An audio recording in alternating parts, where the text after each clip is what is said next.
This is video podcast 49 from LearningRadiology.com, Childhood Hip Diseases. Hello, I'm William Herring from Albert Einstein Medical Center in Philadelphia.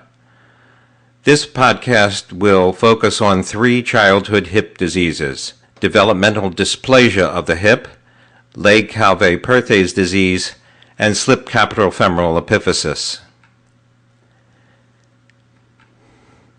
Developmental dysplasia of the hip, also called congenital hip dysplasia or congenital hip dislocation, is present at birth.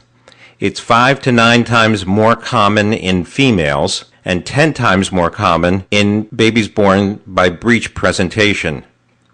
It is bilateral in about a third of cases, and when it is unilateral, it's more common on the left than the right.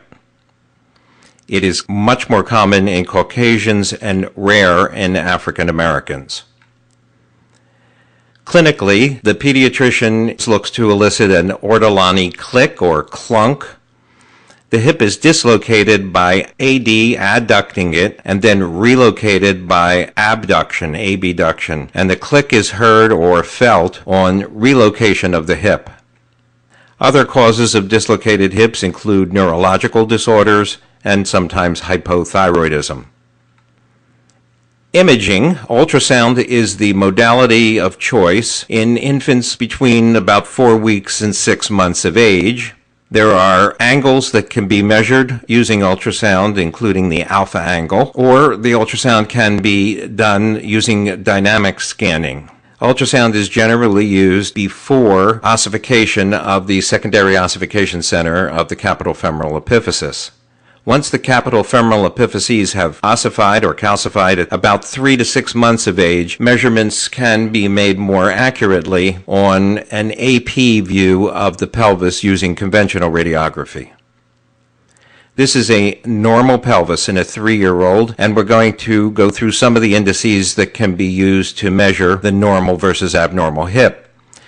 First of all, there is a horizontal line that can be drawn using the inferior borders of the triradiate cartilage, which is called the Hilgenreiner line or the Y line.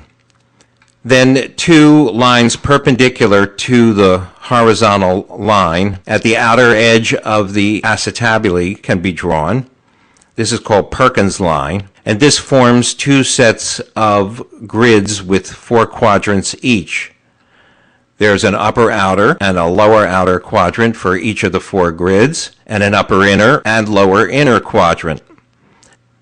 Normally, the femoral head lies in the lower inner quadrant of each grid. When the head is dislocated, it moves superiorly and laterally. Another measurement that can be made is a line which is drawn from the inferior aspect of the femoral neck through the inferior border of the obturator foramen, which is called Shenton's line. It should form a smooth curve, and when the hip is dislocated, Shenton's line is disrupted because the femoral shaft moves outward and upward. And lastly, there is an angle which can be measured using, again, the horizontal line, and then another line which is drawn from the junction of the horizontal line and the triradiate cartilage out to the outer aspect of the acetabulum, basically from the inner to the outer aspects of the acetabulae. This is called the acetabular angle or the acetabular index, and it usually measures less than about 20 to 25 degrees after the age of 1. It corresponds geometrically to the alpha angle that is measured on ultrasound, and in patients with congenital hip dysplasia, this acetabular angle or index becomes enlarged, usually 30 degrees or greater. So this is a case in which there are bilateral hip dislocations. If we draw our horizontal line and then drop the 2 perpendiculars from the outer edges of the acetabulae, we can clearly see that the capitofemoral epiphysis, even if it were ossified, would not lie within the lower inner quadrants where the X's are, that in fact the red ovals that are flashing are where the capitofemoral epiphyses will appear, and they are in the upper outer quadrants, so both of these femoral heads are dislocated. If we measure the acetabular index or angle in this patient, we can also see that the angle is much greater than 20 degrees, 47 degrees on the left and 45 on the right. Here's another child with bilateral hip dislocations who has campomelic dwarfism. If we draw the horizontal line or the Y line and then drop our two perpendiculars, we can see that the femoral heads, were they to be ossified, would not lie within the lower inner quadrants where the yellow circles are. So both of these heads are dislocated. The treatment for developmental dysplasia of the hip, conservative treatment consists of placing a splint in order to maintain the hip in flexion and abduction so that it remains located. Surgical treatments usually consist of some form of pelvic osteotomy. Legg-Calvé-Perthes disease is essentially avascular necrosis of the capital femoral epiphysis. Its peak incidence is 5 years of age with a range of between about 4 and 8. Males are 5 times more often involved than females, and it is bilateral in about 10% of cases. The bilateral involvement is usually one hip after the other rather than both of them being abnormal at the same time. Bilateral involvement in females is very rare. Clinical findings include a limp, limitation of range of motion, and pain, which can frequently be referred to the knee. The first sign of Legg-Calvé-Perthes disease may be a joint effusion, which produces lateral displacement of the head. One of the early findings on nuclear medicine is decreased uptake in the region of the femoral head on bone scan because of the avascular nature of this disease. The head may be smaller on the affected side, and there may be a subarticular lucency, which is called the crescent sign, that is seen best on a frog lateral view. Then the epiphysis goes on to become flattened, fissured, fragmented, and dense. Throughout this process, the articular cartilage is usually preserved. And with revascularization, there can be gradual reformation of the femoral head. MRI is being used for early diagnosis of Legg-Calvé-Perthes disease. These are two conventional radiographs on the same individual. The first is a frontal radiograph, which shows slight widening of the joint space on the right, but which is a very subtle finding. On the frog lateral, though, it is clear that the right femoral head is flatter than the left, and it's also slightly smaller. Here's an individual with a more advanced case of Legg-Calvé-Perthes disease in which there is flattening and fragmentation of the right femoral capital epiphysis. And in this kitty, there's flattening and increased density of the capital femoral epiphysis on the right side. Treatment includes adjustments to weight-bearing, traction, non-steroidal anti-inflammatory drugs, physical therapy, and sometimes surgical osteotomy procedures. Slipped capital femoral epiphysis, or SCFE, is a disease of adolescence. This may be due to a hormonal effect that occurs in adolescence. Some postulate there is a reorientation of the cartilage at that age. There is a higher incidence of slipped capital femoral epiphyses from June through September. And this is, remember, a Salter-Harris type 1 epiphyseal fracture. SCFE usually affects boys, African Americans much more commonly, between the ages of about 10 to 15. This is a disease of teenagers, and the affected individuals are frequently heavier and or taller than their counterparts.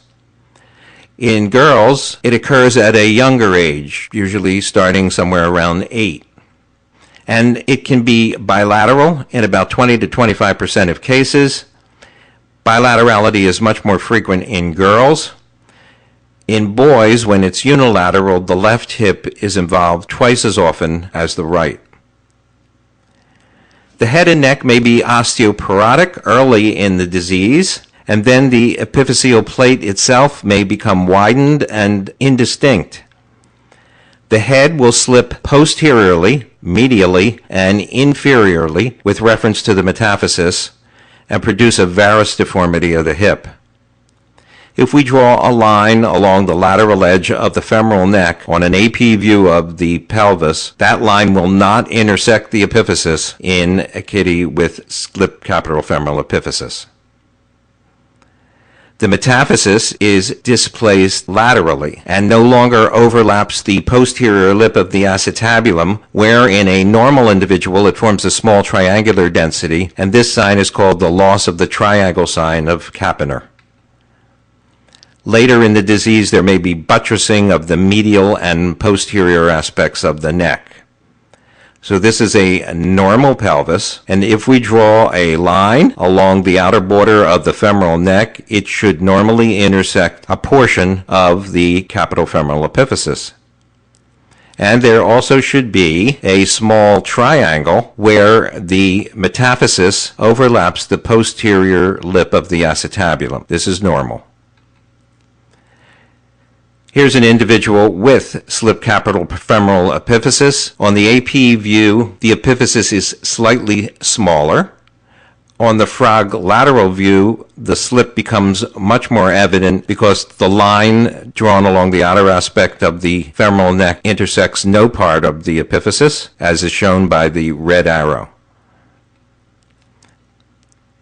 This child has Skiffy on the left. The epiphysis has slipped medially, posteriorly, and inferiorly. The epiphyseal plate is widened, and there is a loss of the overlapping triangle of Kappener. This child has slipped capital femoral epiphysis on the right side. The right epiphysis is smaller. The line on the left intersects a portion of the epiphysis. The line on the right does not. This is someone who had a slipped capital femoral epiphysis years before, which were not corrected, and there is, you can see, buttressing, increased bone growth of the femoral necks in order to account for the varus deformity bilaterally. The treatment for Skiffy is internal fixation using nails or pins. Complications include degenerative arthritis, a varus deformity, or avascular necrosis that occurs in from 6 to 25% of cases.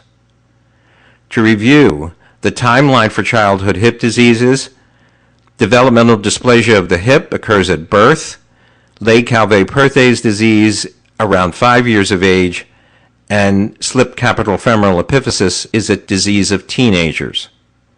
This is a chart which you can download at learningradiology.com/hipdiseases.pdf that demonstrates the various parameters that differentiate developmental dysplasia of the hip, Legg-Calvé-Perthes disease, and slipped capital femoral epiphysis. So it's time for your mini quiz. This is a 9-year-old female with hip pain. Pause your computer or MP3 player to decide which of these 3 diseases you think this child has. Well, if you look carefully, you can see that the right capital femoral epiphysis is smaller than the left. There is no evidence of slip, and this is a kitty who has Legg-Calvé-Perthes disease of the right hip. LearningRadiology.com has come to Twitter. You can receive a different imaging sign every day tweeted to you if you sign up at twitter.com/radsigns. Each weekday, you'll get a different imaging sign that you can read.